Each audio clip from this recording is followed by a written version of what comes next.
encontramos acá los miembros del COMUDE con la intención de desarrollar la 10ª reunión ordinaria, ¿verdad?, de la Municipalidad de Santa Cruz del Quiché. Aquí, como siempre, participamos instituciones de gobierno, ¿verdad?,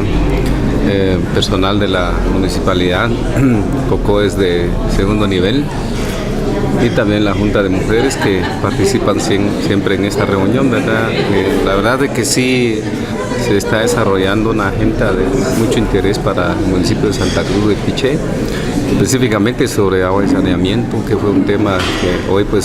una exposición sobre resultados de monitoreo de las aguas que está haciendo nuestro municipio de Santa Cruz del Quiché, ¿verdad?, el cual nos permite nosotros como miembros del COMUDE conocer, ¿verdad?, y de alguna manera pues todos tenemos una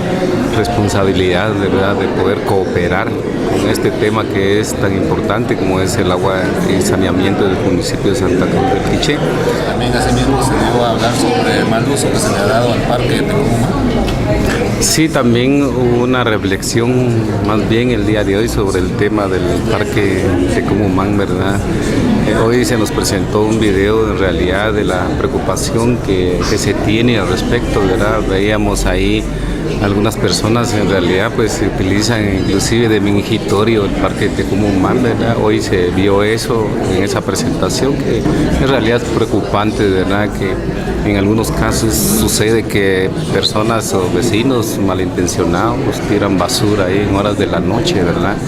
Y existe un desorden en ese parque, que es lo que hoy se pudo